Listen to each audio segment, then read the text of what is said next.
235. Bismillahirrahmanirrahim. Assalamualaikum warahmatullahi wabarakatuh. Ila hadratin Nabi Mustafa Rasulillah sallallahu alaihi wasallam, kirami syai'un lillahi yaumul Fatihah. A'udzu billahi minasy syaithanir rajim. Bismillahirrahmanirrahim. Alhamdulillahi rabbil alamin. Ar-Rahmanir Rahim. Maliki yaumiddin. Iyyaka na'budu wa iyyaka nasta'in. Ihdinas siratal mustaqim. Siratal ladzina an'amta 'alaihim ghairil maghdubi 'alaihim waladdallin. Amin. Bismillahirrahmanirrahim. Allahumma salli ala Sayyidina Muhammad wa ala ali Sayyidina Muhammad kama sallaita ala Sayyidina Ibrahim wa ala ali Sayyidina Ibrahim wa barik ala Sayyidina Muhammad wa ala ali Sayyidina Muhammad kama barakta ala Sayyidina Ibrahim وعلى آل سيدنا إبراهيم في العالمين إنك حميد مجيد. Bismillahirrahmanirrahim. Apa khabar ibu-ibu yang dirahmati Allah hari ini? Saya nak tengok wajah-wajah 2022. Pancarkan pada saya wajah-wajah 2022. Masya Allah. Walaupun lama tapi semangat baru. Baik, mari kita panjatkan doa kita kepada Allah Subhanahu wa taala. Mudah-mudahan pada hari ini Allah merahmati kita dalam doa-doa yang kita panjatkan selalu pada Allah selepas kita salat dan apa saja pekerjaan dalam rumah. Satu doa kita ambil pada ini ialah doa agar dibukakan pintu kebaikan dan keselamatan. Jika ada saudara-saudara kita yang sakit, mudah-mudahan Allah memberi kesembuhan. Jika ada saudara-saudara kita yang sedang diuji oleh Allah dengan COVID, maka Allah akan memberi kesembuhan. Dan jika ada di antara kita, jamaah kita sekarang yang akan mengadakan majlis walimah, tak kiralah minggu ni ke minggu depan ke bulan 2, bulan 3, mari kita sama-sama kita doakan mudah-mudahan majlis yang dirancang berjalan dengan lancar. Sahabat-sahabat kita yang kita dengar tidak sihat akan diberi oleh Allah kesembuhan. Tidak ada obat sebagai penawar yang tak dapat Allah berikan pada kita kecuali mati. Jadi kita boleh tengok kat sini. Bismillahirrahmanirrahim. Allahumma aftah lana abwabal khair wa abwabal barakah wa abwaban ni'mah wa abwabal rizq wa abwabal quwwah wa abwabal sihhah wa abwabas salamah wa abwabal afiyah wa abwabal jannah. Yang saya garis-garis bawah tu, itulah kata yang artinya, ya Allah, Allahumma aftah lana, ya Allah bukakanlah bagi kami, lana tu kepada semua, abwabal pintu kebaikan, abwabal khair pintu kebaikan, wa abwal barakah pintu keberkatan, wa abwaban ni'mah pintu kenikmatan, wa abwabar rizqi pintu rizki, wa abwabal quwwah pintu kekuatan, wa abwabas sihah pintu kesihatan, wa abwabas salama pintu keselamatan, wa abwabal afiyah pintu afiyah iaitu kesihatan juga dan juga terakhir wa abwabal jannah pintu syurga. Amalkan doa ni. Kalau tak boleh baca Arabnya, kira boleh baca Melayunya. Tidak ada doa yang Allah tak tolak. Allah tak akan turunkan tangan hamba-Nya dengan pusung begitu saja. Kalau kita pandai ketuk pintu Allah, kalau kita pandai ketuk pintu rumah Allah, InsyaAllah Allah akan kasih. Baik, kita sambung lagi insyaAllah dengan apanya? Asma'ul Husna kita.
صبور يا الله يا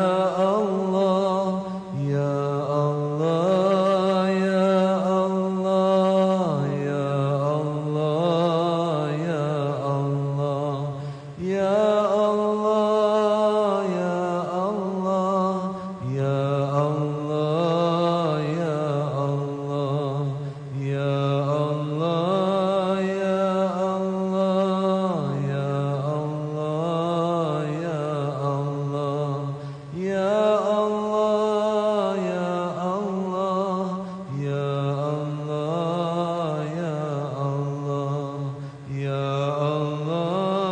Allah, ya Allah, ya Allah, ya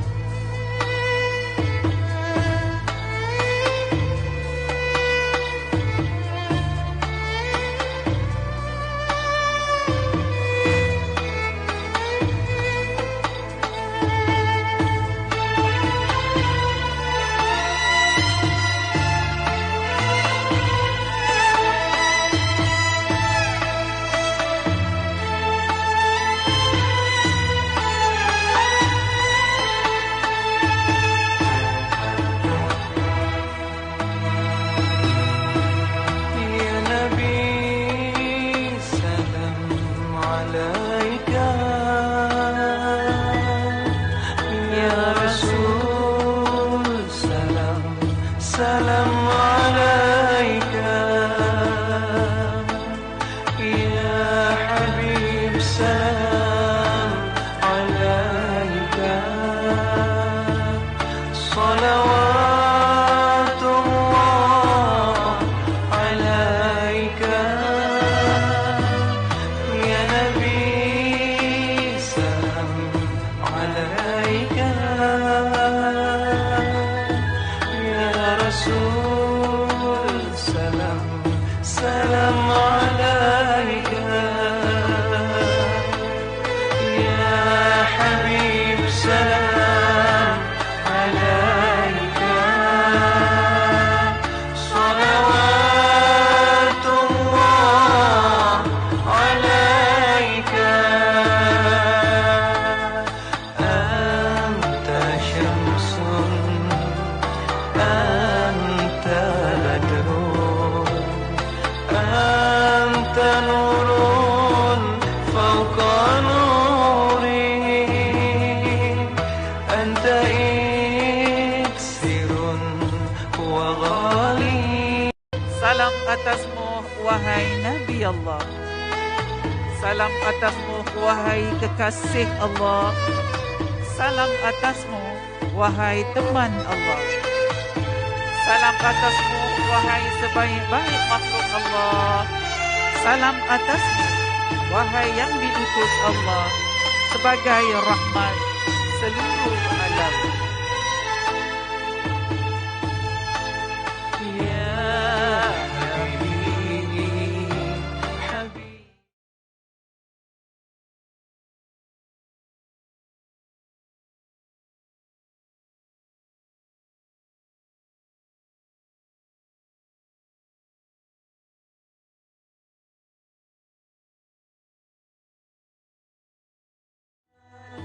Ya Imam al-Qiblatayn,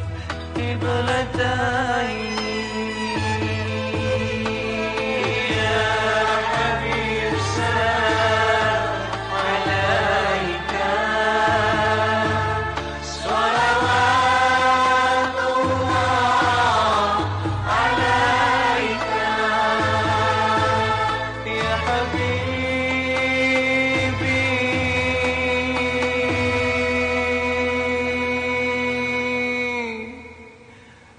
ya Muhammad. Allahumma salli ala Sayyidina Muhammad. Allahumma salli ala Sayyidina Muhammad. Allahumma salli ala Sayyidina Muhammad wa ala alihi wa sahbihi wa sallam. Assalamu alayka ya Rasulullah. Assalamu alayka ya Nabi Allah. Assalamu alayka ya Habib Allah. Assalamu alayka ya Khalil Allah. Assalamu alayka ya khaira khalqillah. Assalamu alayka ya man arsalahu Allah rahmatan lil alamin. Assalamu alayka wa rahmatullahi wa barakatuh. Ashhadu an la ilaha illallah wahdahu la sharika lah wa ashhadu annaka Muhammadan abduhu wa rasuluh. Allahumma salli ala Sayyidina Muhammad. Allahumma salli ala Sayyidina Muhammad. Allahumma salli ala Sayyidina Muhammad wa ala alihi wa sahbihi wa sallam. Walhamdulillahi rabbil alamin. Banyakkan bersalawat ibu pada Nabi kita. Bila kita banyak beri selawat pada Rasulullah, maka Rasulullah tak akan lokek memberi kita kembali dengan sebanyak-banyaknya. Sedangkan Allah dan malaikat juga bersalawat ke atas Rasulullah SAW. Baik, kita teruskan lagi dengan pengajian kita dengan Al-Quran. Masih lagi dalam surah Al-Baqarah ayat 135. Hari ini pembaca kita adalah yang berbahagia Puan Lembut Wardi.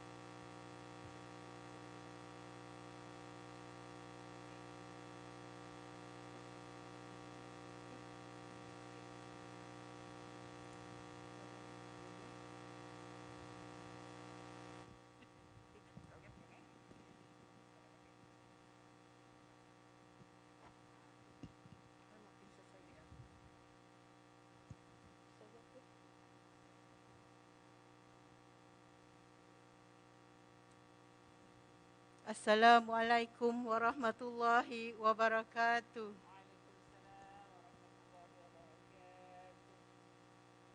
A'udzu billahi minasy syaithanir rajim.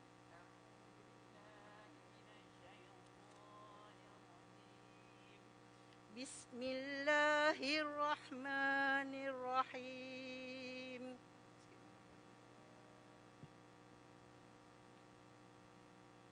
وقالوا كونوا هودا أو نصارى تهتدوا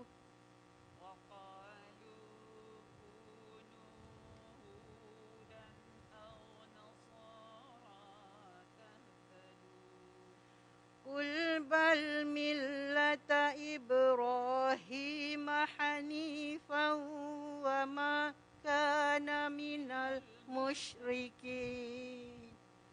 قل بل ملة إبراهيم حنيفا وما كان من المشركين قولوا آمنا بالله وما أنزل إلينا وما أنزل إلى إبراهيم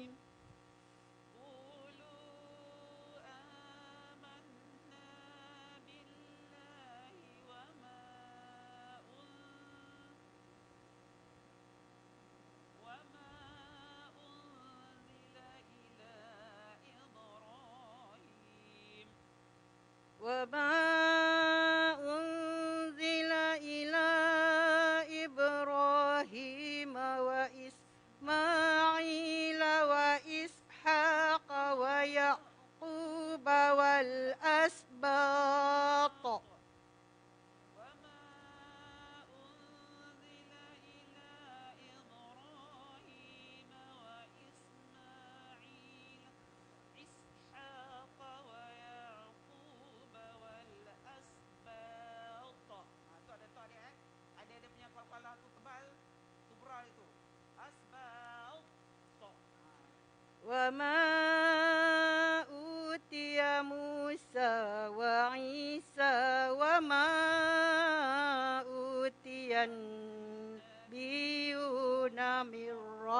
ربهم أوتي موسى وعيسى وما أوتي النبيون من ربهم لا نفرق بين أحد منهم ونحن له مسلمون لا نفرق بين أحد منهم ونحن له مسلمون فإن آمنوا بمثل ما آمنتم به فقد اهتدوا فإن آمنوا بمثل ما آمنتم به فقد اهتدوا وإن تولوا فإنما هم في شقاق وإن تولوا فإنما هم في شقاق فسيكفيكهم الله فسيكفيكهم الله وهو السميع العليم وهو السميع العليم صبغة الله ومن أحسن من الله صبغة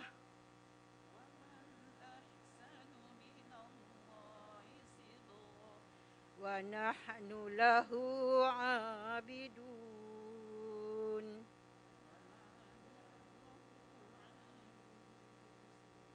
قل أتحاجوننا في الله وهو ربنا وربكم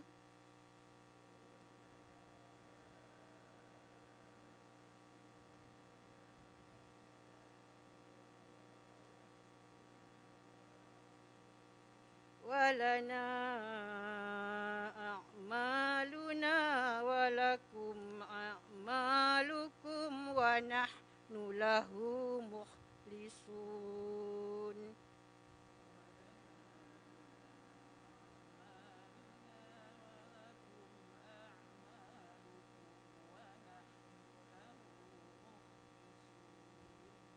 أم تقولون إن إبراهيم وإسماعيل وإسحاق ويعقوب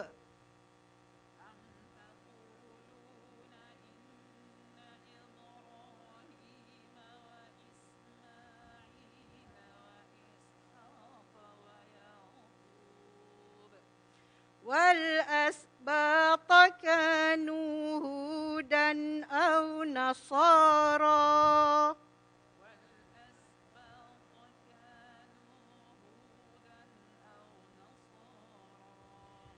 قل أأنتم أعلم أم الله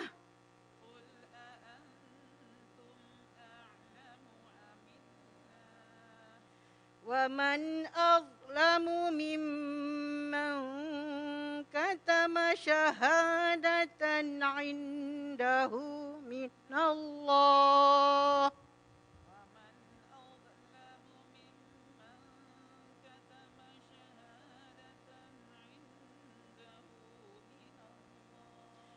وما الله بغافل عما تعملون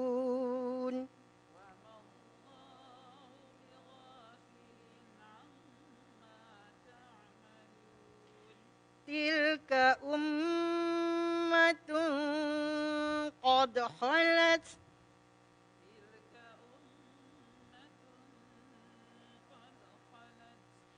لها ما كسبت ولكم ما كسبتم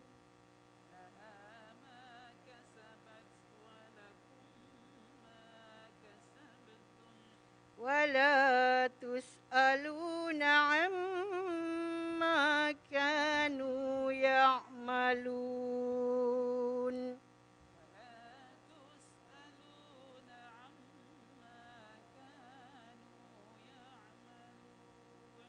صدق الله العظيم اللهم ارحمنا بالقرآن واجعله لنا إماما ونورا وهدى ورحمة اللهم ذكرنا منه ما نسينا وعلمنا منه ما جهلنا وارزقنا تلاوته آناء الليل وأطراف النهار واجعله لنا حجة يا رب العالمين. InsyaAllah Ibu, apa khabar semua? Dah baca Quran ni macam mana dah? Lega tak hati? Dah baca Quran ni, lega tak hati kita? Lega Itulah kelebihan dan nikmat Al-Quran yang Allah kasih pada kita. Al-Quran merupakan syifa, penawar, ubat bagi kita. Banyak ayat-ayat Quran yang boleh kita rujuk dalam Quran ni sebagai pendinding dalam hidup kita. Baik, kita bersiaran lagi pada hari ini, Alhamdulillah, 5 Januari. Bersamaan dengan 2 Jamadil Akhir 1443 Hijrah. Lepas Jamadil Akhir apa Bu? Syawal? Anjak gegel dengan Syawal. Agak-agak lepas Jamadil Akhir ni apa? Rajab. Lagi cepat. Betul Rajab? Rajab, Syakban. Kemudian nanti kita akan masuk dengan Ramadan. Baik, kita sambung lagi pengajian kita pada minggu-minggu lepas. Hari ini adalah detik-detik wafatnya Siti Maryam binti Imran, ibunda Nabi Isa alaihi salam. Di mana saya dah terangkan berminggu-minggu yang lalu, Siti Maryam seorang gadis yang suci, yang murni, sehingga dalam hadis Rasulullah SAW, Nabi mengatakan 4 pemuka syurga yang Allah abadikan wanita-wanita ini dalam syurga. Beliau adalah pertama Fatimatus Az-Zahra binti Rasulullah SAW. Yang kedua adalah Siti Maryam binti Imran. Yang ketiga adalah Sayyidatina Khadijah binti Khuwailid, isteri Rasulullah. Dan juga yang keempat adalah Asiyah, isteri kepada Fir'aun. Inilah 4 wanita sekarang yang sedang menanti kita di syurga. Kalau kita inginkan dambaan syurga yang kita rasakan kenikmatannya. Dalam hadis ada mengatakan, kalau ada seorang lelaki yang berusia 80 tahun, 90 tahun yang meninggal dunia dalam ketaatan, dalam kebaikan, dalam husnul khatimah, kita lihat waktu dia meninggal umur 90 tahun, tapi nanti besok di akhirat kata Allah, lelaki tampan ini akan berubah menjadi usia 18 tahun. Masya Allah, kalau itulah suami kita, suka tak kita dekat syurga berubah? Itulah kata Allah, dalam syurga tak ada kesusahan. Tak sibuk nak masak, tak sibuk nak hantar cucu hari ni sekolah kan. Cucu saya belum sekolah, baru sekolah makan je gitu. Jadi sibuk nak mengantar, nak ambil dia lagi. Pening Ustazah dah buka sekolah. Tutup sekolah nenek pening, buka sekolah pun nenek pening. Yang tak pening apa nek? Jangan datang rumah Ustazah, biarlah dia. Jangan, kita ambil contoh Siti Maryam. Walaupun tidak mempunyai suami, tapi Allah kasih dia zuriat, tapi dia tabah menghadapi segala ujian-ujian Allah. Baik, kita mulakan. Bismillahirrahmanirrahim.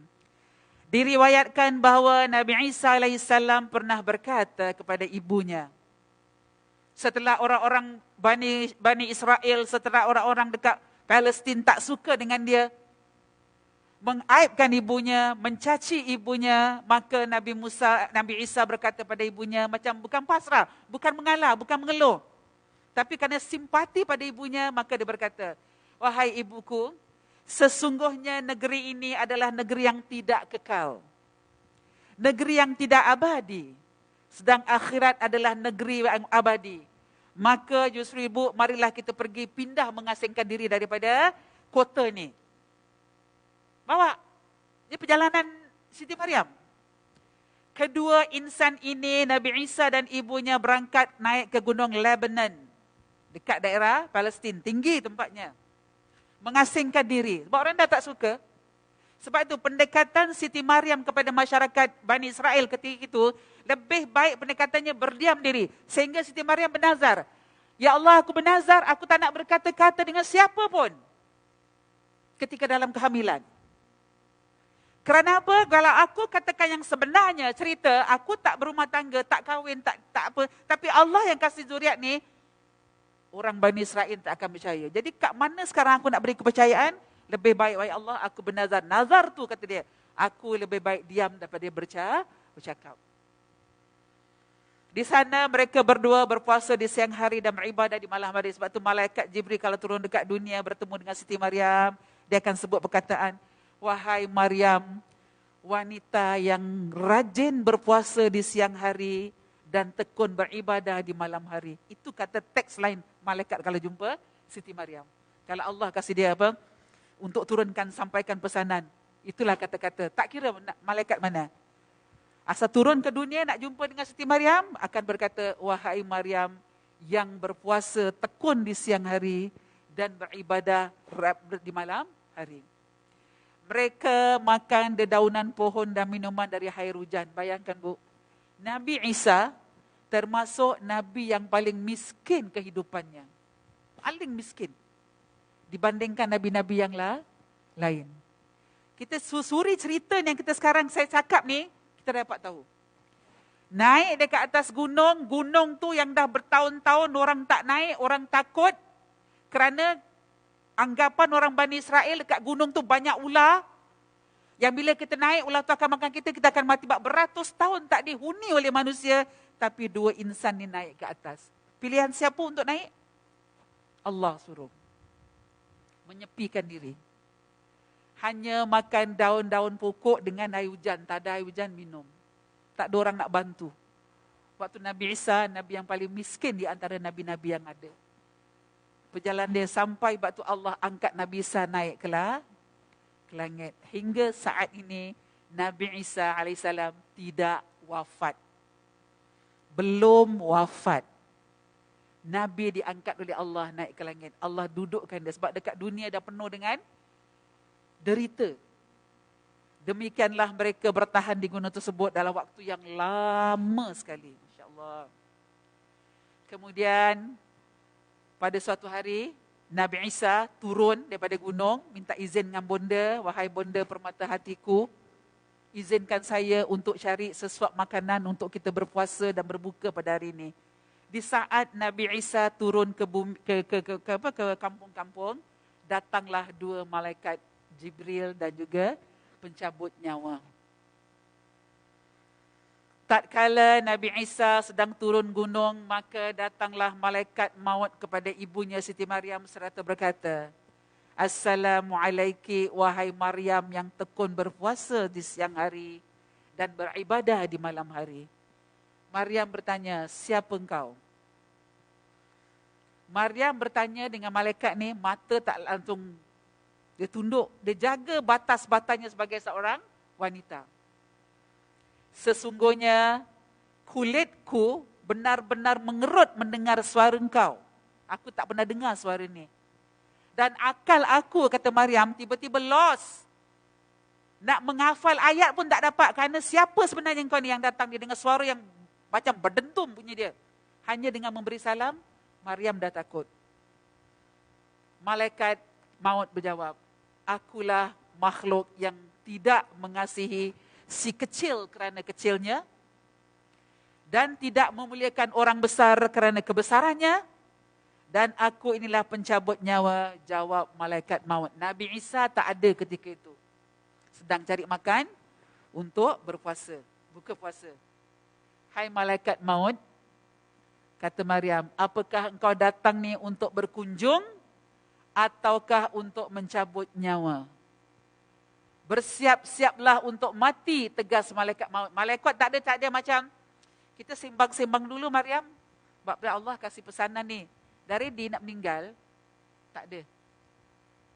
Walaupun Allah sayang dengan Siti Maryam, tugas malaikat maut mencabut nyawa tetap cabut. Maryam menawarkan kata-kata, tidakkah engkau mengizinkan aku sampai pulangnya kesayanganku? Penyejuk kedua bola mataku, buah hatiku dan wewangian jantungku. Ini dia sebut nama anak dia. Sebab Nabi Isa tak ada ketika itu. Maka jawab malaikat maut kepadanya, aku tidak diperintahkan untuk itu, kata malaikat maut.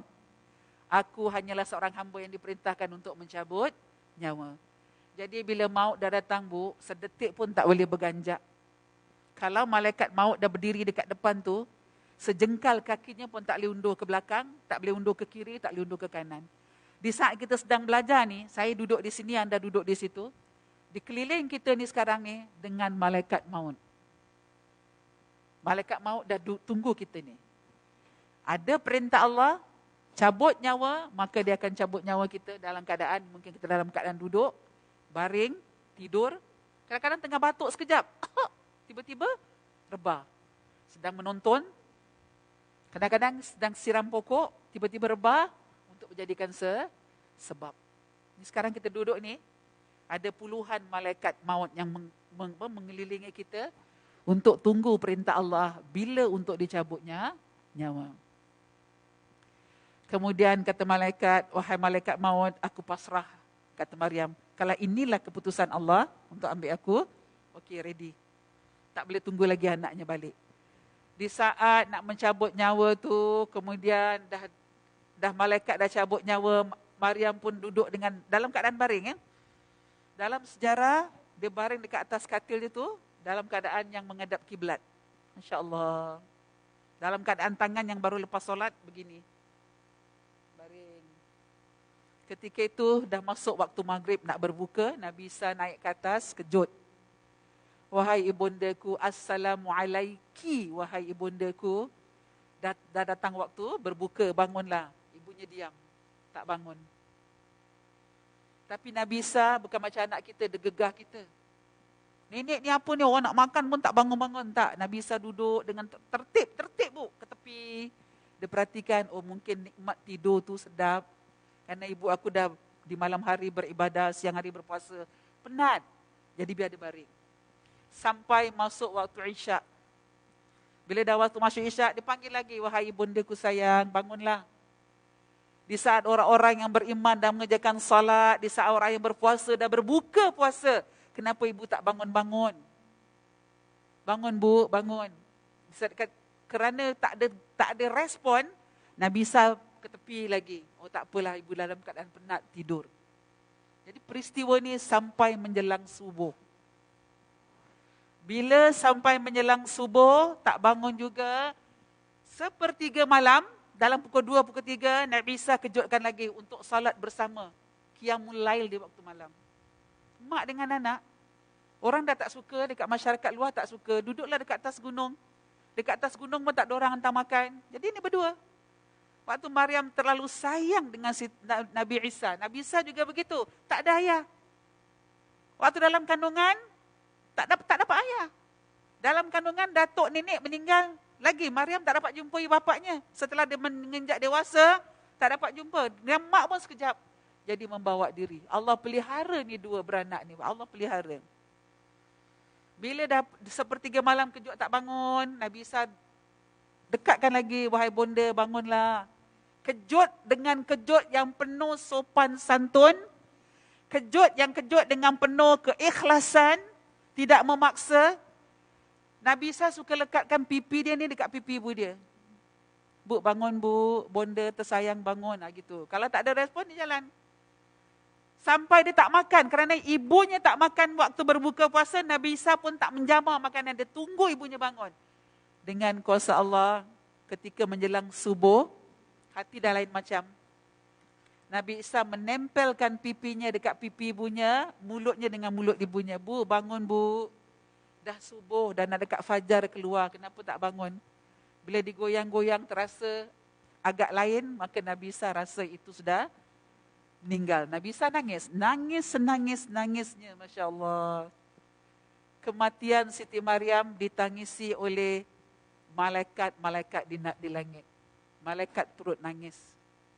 Sebab kehebatan dia sebagai seorang wanita yang dijamin Allah masuk syurga. Berganding dengan 4 orang ni, Masya Allah. Bukan calang-calang. Siapa yang dia sebelahnya? Anak Rasulullah, Fatimatul Zahra, isteri Rasulullah, Khadijah radhiyallahu an, dan juga Asia, zaman Fir'aun. Nanti insya-Allah kalau ada masa kita terangkan wanita-wanita hebat ni, macam mana dia punya keimanan dia.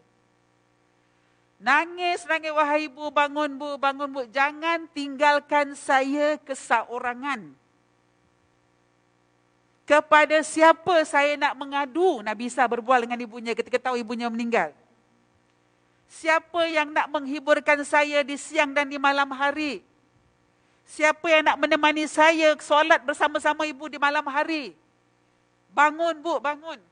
Ketika dia menempelkan pipinya dekat pipi ibunya, maka turun ayat, wahai Isa, kata Allah, ibu kamu Maryam telah wafat, telah meninggal dunia. Jangan kau menangis. Dia nangis, dia merayu dengan Allah, wahai Allah, siapa yang nak jaga saya di saat dekat luar sana orang-orang Bani Israel benci kami berdua. Dia ibarat musafir tau. Nabi Isa ni dengan mak ibarat musafir. Pergi sana tak kena, pergi sini tak kena. Orang tak suka. Sebab kita tahu kan asalnya, seorang wanita yang dinazarkan oleh ibunya, duduk dekat depan mihrab untuk berikan ibadah yang baik kepada Allah, pengabdi kepada Allah. Tapi tiba-tiba dapat berita, Siti Maryam hamil tanpa nikah, tanpa seorang lelaki. Macam mana boleh berlaku kehamilan? Itu yang orang-orang Bani Israel ambil. Benda-benda yang negatif tu dia tak fikir. Jadi dia judge sampai dia usir keluar daripada negeri itu. Mengembara. Maka kata Allah, wahai Isa, Allah perintahkan dekat gunung tu, supaya gunung tu berkata dengan Nabi Isa, wahai Isa, perintah Allah, angkat wajahmu. Nabi Isa pun angkat. Apakah kamu tidak yakin kepada kebesaran Allah? Kata malaikat penyambung kata-kata Allah. Bukankah Allah akan menghiburkan kamu, yang akan mendampingi kamu di waktu kamu solat malam, akan mendampingi kamu di waktu kamu berpuasa di siang hari. Yakin pada Allah. Barulah Nabi Isa boleh yakin ibunya meninggal. Satu cerita dah habis. Ketika dah wafat ni, Nabi Isa turun ke bawah, minta tolong dengan Bani Israel, tolonglah. Mak saya meninggal, tolong mandikan, tolong kafankan, tolong solatkan, tolong galikan kubur. Apa Bani Israel cakap? Itu bukan tugas kami. Itu tugas engkau dengan mak engkau. Kami nak suruh naik kat gunung tu. Oh no way, kami tak berani. Sebab dekat atas gunung tu, banyak yang dah naik, mati. Banyak ular besar-besar yang makan nanti. Kami tak nak serahkan diri, urus sendiri. Naik Nabi Isa kat balik tu. Bonda, tak ada siapa nak uruskan. Sedang dia berjalan-jalan, maka Allah turunkan malaikat Jibril dengan malaikat Mikail. Berubah jadi seorang lelaki handsome. Dalam perjalanan Nabi memberi salam, Nabi Isa beri salam, Assalamualaikum wahai sahabat. Dua-dua malaikat menjawab, Waalaikumsalam. Apa masalah? Ibuku Maryam meninggal dunia. Sekarang tak ada orang yang nak mandikan, yang nak kafankan, yang nak solatkan, yang nak kuburkan dia. Maka di antara salah seorang malaikat Mikail mengenalkan diri dia. Wahai Isa, aku malaikat Mikail diutus oleh Allah turun ke bumi. Ini cangkul. Ini sahabat kami malaikat Jibril sama-sama turun. Kami akan bantu kamu untuk gali lubang untuk jenazah. Sekarang ibumu sedang dimandikan oleh bidadari dari langit yang akan memandikan, yang akan mengkafankan, yang akan mensolatkan. Masya Allah bu. Maryam dimandikan oleh bidadari. Sebab Nabi Isa lelaki, nak mandikan ibunya, bukan tak boleh, boleh kan? Tapi untuk sebagai akhlak, kesantunan, kalau ada jenazah perempuan, maka tukang mandinya adalah perempuan. Kalau jenazah lelaki, orang lelaki mandikan. Tapi kalau jenazah tu khunsa, apa makna khunsa? Pondan, lelaki tidak, perempuan tidak. Nanti kita belajar apa hukum dia.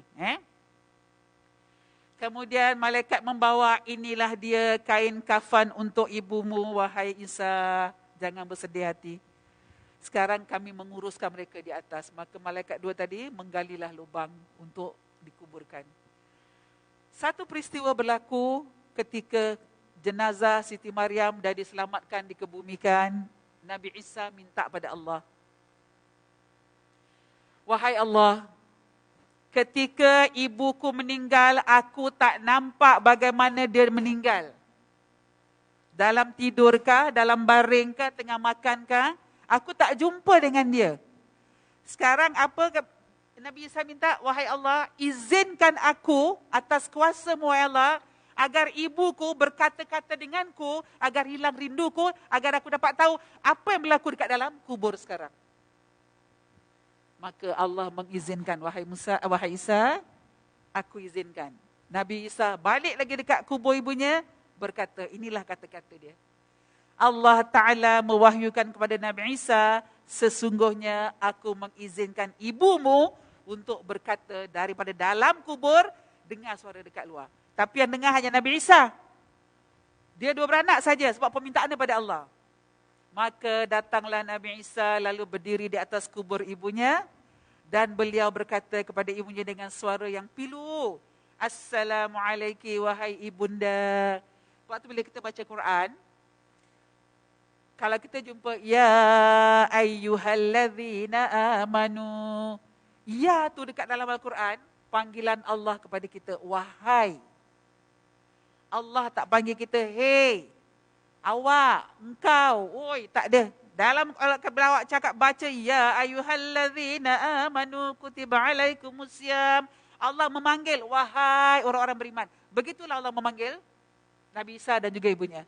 Assalamualaikum wahai ibunda, wahai ibunda. Ibunya menjawab kepadanya dari dalam kubur, ni boleh jawab. Kuasa Allah. Waalaikumsalam, wahai kesayanganku, wahai penyejuk kedua bola mataku. Inilah Siti Maryam kalau panggil Nabi Isa. Dia tak akan panggil anak bertuah. Anak apa lagi bertuah betul. Bertuah okey. Tapi kata-kata, itulah satu penawar dia. Satu tu anak tak ada lagi. Nabi Isa berkata kepada ibunya, Nabi Isa dekat luar kubur, kat kuburan, duduk. Ibunya menjawab daripada dalam. Bagaimana tempat pembaringanmu dan tempat kembalimu, dan bagaimana engkau lihat kehadiranmu di hadapan Tuhan? Ibunya menjawab. Sang ibu menjawab, tempat pembaringanku adalah sebaik-baik tempat pembaringan, wahai anakku. Masya Allah. Dan tempat kembaliku juga adalah sebaik-baik tempat kembali. Aku datang di hadapan Tuhanku, lalu aku dapati Allah redha dan dia tidak murka dengan aku. Ini yang kita nak, Bu. Yang kita nak kalau kita meninggal dalam husnul khatimah. Tempat pembaringanku aman, wahai anakku. Dan tempat kembali aku tu dalam tanah tu, dia tak rasa seperti dalam tanah. Sebab Allah dah janji. Nikmat-nikmat Allah, kata Allah, siapa yang mengerjakan segala apa yang Allah suruh, tinggalkan apa Allah larang, ganjarannya besar. Cuma kita kadang-kadang berpacu dengan amarah. Tak dapat nak kontrol. Dan bila aku berhadapan dengan Allah, Rabbku, Tuhanku, aku dapati dia tak murka dengan aku, wahai anakku. Dia redha kedatangan aku. Dia menerima kehadiranku. Sebab tu bila kita hantar jenazah dekat bawah blok, dah habis semua kan? Dah baca doa, apa tukang, apa dipanggil yang memandi jenazah tu cakap apa? Adakah jenazah ini baik? Berapa kali dia bunyi? 3 kali. Adakah jenazah ini baik? Yang datang cakap apa? InsyaAllah baik. Itu kali terakhir kita nak hantar dia. Dah tak jumpa lagi. Kalau kita jenazah ni baik, mudah-mudahan bila dia masuk dekat tiang lahat, Allah terima kedatangan dengan baik. Tapi kalau kita hidup masih ada hutang, Bu, dengan adik-beradik, Masya Allah. Hutang dalam Al-Quran, ada ayat dia. 2 muka surat depan belakang. Banyak ayat dalam Al-Quran adalah surah tentang hutang yang Allah kasih depan belakang dia punya cerita. Dengan saksinya, siapa orangnya, saksi nombor 1, saksi nombor 2, saksi nombor 3. Bila tarikh pinjaman, bila dia nak kembalikan. Paling panjang ayat dalam Al-Quran adalah ayat tentang hutang piutang. Kalau kita meninggal penuh dengan hutang, mintalah tobat dengan Allah agar jenazah kita diterima oleh bumi. Zaman Rasulullah ada sahabat meninggal. Bila meninggal, Nabi tanya, dah settle belum hutang dia? Selagi settle tak hutang, kata Rasulullah, aku tak akan mandikan jenazah tu, aku tak akan kafankan, aku tak akan solatkan dan tak akan kuburkan. Settle. Sebab tu bila kita dah habiskan, orang cakap, Pak Imam kata apa? Kalau ada arwah ni meminjam atau berhutang, sila hubungi kepada yang wakil waris dia. Hubungi dengan waris. Anak-anak kena tahu. Kita sebagai orang tua kena transparent dengan anak kita. Mak ada pinjam duit dengan kawan mak, tapi kawan mak belum dapat bayar. Siapa kawan mak? Anak kena tahu. Walaupun dengan jiran sebelah. Sebab hutang, Nabi tak ada kompromis. Nabi tak ada tolak ansur. Nak meninggal, hutang beres dulu. Lagi-lagi nak pergi umrah, nak pergi haji. Selesaikan. Kita bukan setakat cakap, awak kita hutang dulu nanti kita bayar. Bila kita dah hutang, nak bayar macam mana, Bu? Nak bayar macam mana? Kita dapat rasa kan? Kita dapat rasa kita lari sana tak kena, lari sini tak kena, nak bikin apa, semua tak kena. Sebab apa? Dalam menanggung hutang. Yang memberi pinjaman ni pula nak minta, macam dia tuduh kita macam Tailong. Siap aja anak. Kalau makcik ni telefon, cakap dengan makcik ni, mak tak ada rumah. Ni bab hutang. Nanti insyaAllah. 2 muka surat depan belakang. Paling panjang ayat dalam Al-Quran adalah tentang hutang piutang. Kalau ada, lekal-lekal kasih balik. Walaupun konis rumah ni, kita pakai duit mak kita, awak bila cakap pinjam, kena ada saksi. Kena dudukkan kakak dengan abang. Bang, saya pinjam duit mak untuk pasang konis, nak pasang marble ke, trouble ke apa. Jadi ada saksi. Bila nak bayar? Agak-agak. Pinjam dengan mak adalah mak apa Ustazah, takkan mak tak boleh tolong. Memang boleh tolong, tapi hutang tetap hutang. Jangan main-main. Kalau ada Rasulullah sekarang, dia akan tanya, jenazah ni menanggung hutang, apa kita nak jawab? Kalau ada kata anak kata, ada Rasulullah, maka Rasulullah tak akan solatkan orang yang menanggung hutang. Masya Allah, takut. Dengan suami sendiri pun, Ustazah, duit suami kan duit kita. Duit kita kan duit kita. Memang betul. Selalu gitu kan ceritanya. Duit suami, duit kita Ustazah. Duit kita. Tak boleh ganggu. Dalam Islam dah cakap, bila isteri bekerja, suami tak boleh ambil sesen pun duit isteri. Betul? Betul? Kita ada lagi konsep lah dalam rumah tangga. Kita pakai kereta Ustazah. Kereta suami punya tugas. Dia yang bayar dia tu. Saya punya tugas, tiap-tiap bulan kasih. Ada macam ni? Ada, berlaku. Tugas saya Ustazah, kasih makan anak-anak. Duit gaji saya, beli ni. Seorang suami dalam Islam, kalau dah berumah tangga, berijab kabul dengan isteri, suami wajib belikan isteri 2 pasang baju tiap-tiap tahun. 2 pasang baju. Yang terlebih tu, awak tanggung sendiri. 2 tak cukup Ustazah. Ini tak ada beling-beling, ni tak ada lampu lap bilik dia. Lebih-lebih tu sendiri, sunnah. Yang lebih tu kat lemari tu, sampai terbuka lemari tu, tu sunnah. Tapi tiap-tiap tahun, nafkah, makan, minum, tempat tinggal, dan juga pakaian isteri, tanggungjawab suami. Memang dalam Islam tak dibenarkan suami mengambil, walaupun gaji isteri $100,000. Nanti balik jangan orang-orang. Bang, tadi dah belajar, Ustazah dah cakap, duit saya, duit abang, duit saya. Tapi kalau kita sebagai suami isteri cakap, nanti suami kat luar cakap, duit kita, duit dia. Beras dia siapa beli? Beras dia siapa beli? Beras dia kita belilah Ustazah suami. Jangan sampai mikul-mikul suami macam Alibaba. Dalam Islam, tolak ansur sama-sama. Kalau suami kata, bang saya nak tolong abang boleh? Okey, duit kereta abang bayar, duit rumah abang bayar, yang lain sama-sama. Jadi sama-sama. Kalau sama-sama, dah tak lagi duit isteri, duit kita, duit suami, duit kita juga. Kalau bab duit semua ngaku duit kita. Semua ngaku duit kita. Tak kira rupiah lah. Duit Ustazah, duit. Jadi kita mulakan. Jadi saya ulang balik, jangan sampai ada hutang dalam diri kita, walaupun dengan kawan. Kalau kawan ajak belanja makan, declare. Kau ajak belanja makan ni, hutang ke kau ikhlas? Alah hari ni aku bayar, tak apa, okey. Nanti minggu depan makan lagi sekali, okey hari tu kau bayar kan, hari ni aku pula bayar. Sama-sama. Jangan pula kita duduk diam je. Bila kawan nak bayar, sakit perut lah kejap aku tunggu pergi toilet. Nak elak-elak, jangan. Sebab kita sebutir makan hak orang, kalau orang tu mengungkit balik, kehalalan tu belum ada. Jangan sampai bumi tak terima jenazah kita masuk dekat dalam bumi. Na'udzubillah. Banyak dah berlaku. Kadang-kadang ada air dekat dalam kubur. Tiba-tiba penuh air. Kenapa? Tanya balik diri kita kenapa. Jadi elakkan tu semua, kembali kepada Allah. Baik.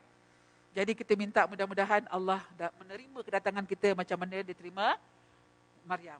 Terakhir, Nabi Isa bertanya, wahai bonda, sakit tak nyawa dicabut tu? Wahai bonda, Nabi Isa berkata, bagaimana engkau rasakan kepedihan maut itu? Sang ibu menjawab, demi Tuhan anakku, yang telah mengutus engkau dengan kebenaran sebagai seorang Nabi, kepedihan maut belumlah hilang dari tenggorokanku. Di kerongkong aku masih rasa lagi nyawa nak keluar. Dan keseraman malaikat tu, seramnya malaikat tu, kata Siti Maryam, belum hilang, belum sirna, belum padam, belum luput dari pandangan mataku. Sampai sekarang masih ada. Dia punya kegegaran dia tu, kebesaran dia, kegarangan dia, dengan suara dia tu, aku belum lupa wahai anakku. Semoga kesejahteraan terlimpah atasmu, duhai kasih sayangku, sampai hari kiamat. Nabi Isa pun merasa lega kerana ibunya telah mendapatkan nikmat dalam kubur. Ini yang Allah kasih di antara Nabi-Nabi yang boleh berkata dalam kubur. Inilah Nabi Isa AS dan juga ibunya. Nabi Muhammad boleh dengar apa yang berlaku dekat dalam kubur. Tapi sahabat-sahabat tak dengar. Satu saat ada sahabat-sahabat habis buang air kecil, tak istinja. Tiba-tiba kena seksa kat dalam kubur. Nabi tanya, kubur siapakah ini? Mereka cakap gini. Nabi tahu sepanjang hidupnya tidak pernah beristinja apabila buang air kecil. Diseksa kat dalam. Nabi dapat rasa. Kita tak dapat. Itulah kelebatan-kelebatan yang Allah kasih antara Maryam, seorang wanita suci, dan juga dengan kita yang sama. Maryam tu sama dengan kita. Dia bukan daripada Nabi, bukan daripada Rasul, tapi anaknya seorang Nabi dan Rasul. Maryam seperti kita, wanita biasa. Baik, sebagai penutup, kisah ini dapat memberikan motivasi kepada kita umat Muslim untuk selalu menjaga ketakwaan kita kepada Allah SWT, kerana dunia ini hanyalah nikmat sesaat saja. Semoga dan cerita ini juga memberikan gambaran kepada kita tentang sakitnya saat dicabutnya nyawa. Di saat akhir Nabi nak wafat, Nabi minta pada Allah, wahai Allah, kalau cabut nyawa ni sakit, biarlah sakit tu aku yang rasa. Berilah umat aku yang tenang, jangan rasa sakit sangat-sangat.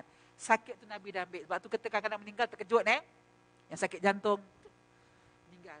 Tanya, mak meninggal macam mana? Tak tahu, Ustazah, dalam tidur, dalam solat. Jadi kesakitan nak cabut nyawa tu, Nabi dah minta daripada Allah. Subhanallah, begitulah mulianya Maryam. Ia wafat dalam keadaan husnul khatimah dan mendapatkan tempat yang sebaik-baik tempat dalam kuburnya. Namun, ia tetap merasakan rasa sakitnya sakaratul maut. Semoga kita selalu menjaga semua amal ibadah kita untuk bekal akhirat kelak. Amin ya rabbal alamin. Ini contoh. Nanti insya-Allah akan datang, saya akan ambil lagi beberapa contoh muslimah. Siapa tu Nusaibah? Siapa tu Ifra, yang anak-anaknya semua gugur dalam syahid berjuang Allah. Sebab kita ni orang perempuan, kena banyak tahu cerita-cerita ni. Kita tak mau cerita orang lelaki, kita ambil orang perempuan. Sebab orang perempuan ni adalah kekuatan dalam keluarga, tunggak dalam keluarga. Baik, sebelum kita tutup, ada yang minta dibacakan doa hari ini. Mudah-mudahan di antara kita yang hadir, Allah angkat doa kita. Dan juga sahabat-sahabat kita yang sedang di Malaysia, yang sedang diuji oleh Allah. Di semua negara sekarang ni saya rasa yang dalam keadaan banjir. Johor juga sudah. Jangan kita mengutuk-ngutuk, jangan kita mengata-ngata. Kalau ada sedekah kita sedekahkan pada mereka yang minta bantuan. Kalau tak ada, sedekah kita dengan doa pada Allah. Wahai Allah, saudara mara saya kat sana tak dapat jumpa, mak saya dekat sana tak dapat jumpa. Telefon mak bapak kita selalu. Kalau memang daerah tu kenalah. Kalau tak kena, cakap dengan mak kita, bapak kita kat sana, jangan keluar-keluar. Sebab air hujan ni air kotor. Air kotor. Awak tengok kalau dah kering, dia punya lumpur banyak. Jadi mana-mana tidak pernah berlaku sampai menutup dekat bumbung rumah. Belum pernah berlaku dalam sejarah Malaysia. Sehingga terlebatnya hujan. Allah nak mencuci dosa ni bukan setakat kita pergi umrah, pergi haji. Dari segi macam-macam kita Allah. Jadi kita minta pada Allah. Mudah-mudahan hujan tadi membersihkan segala-galanya. Baik, kita sedekahkan Fatihah kepada yang sedang sakit, yang kembali ke rahmatullah, dan juga yang akan menunaikan umrah.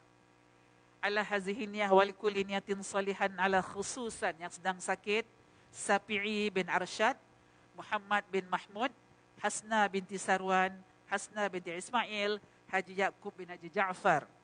Yang kembali ke rahmatullah, Allahumma fir lahum warhamhum wa'afihim wa'fu anhum, Yaqub bin Ibrahim. Dan juga yang akan menunaikan umrah, labbaik Allahumma al-umrah, labbaik Allahumma al-umrah, labbaik Allahumma al-umrah, Ali bin Haji Saleh dan Saudah binti Usman. Al-Fatihah. A'udzu billahi minasyaitonir rajim. Bismillahirrahmanirrahim. Alhamdulillahi rabbil alamin. Ar-Rahmanir Rahim. Maliki yaumiddin. Iyyaka na'budu wa iyyaka nasta'in. Ihdinas siratal mustaqim. Siratal ladzina an'amta 'alaihim ghairil maghdubi 'alaihim waladdallin. Amin. Bismillahirrahmanirrahim. Allahumma salli ala sayyidina Muhammad wa ala ali sayyidina Muhammad. Allahumma inna ala dzikrika wa syukrika wa husni ibadatik. Ya muqallibal qulub, tsabbit qulubana ala dinik. Ya muqallibal qulub, tsabbit qulubana ala ta'atik. La ilaha illa anta subhanaka inna kunna minal zalimin. Rabbana zalamna anfusana wa illam taghfir lana wa tarhamna lanakunanna minal khasirin. Rabbana la tuzigh qulubana ba'da idh hadaytana wa hab lana min ladunka rahmah innaka antal wahhab. Rabbana hab lana min azwajina wa dhurriyyatina qurrata a'yun waj'alna lil muttaqina imama. Rabbana atina fid dunya hasanah wa fil akhirati hasanah wa qina adzabannar. Subhana rabbika rabbil izzati amma yasifun wa salamun alal mursalin walhamdulillahi rabbil alamin. Taqabbalallahu minkum inna wa minkum taqabbal ya karim. Jika anda ada token-token yang dah baterinya habis, tolong ini pergi ke sisi ke mana, perbarukan. Sebab tadi ada 2-3 kat belakang tu, tekan tak boleh, pakai handphone pun tak boleh. Jadi bateri dah habis. Jadi kalau dah habis, tolonglah kita renewkan balik bateri tadi. Baik, akhiri kalam. Hujan turun di bulan Mac. Everybody, thank you very much. Jumpa lagi insyaAllah. Assalamualaikum warahmatullahi wabarakatuh.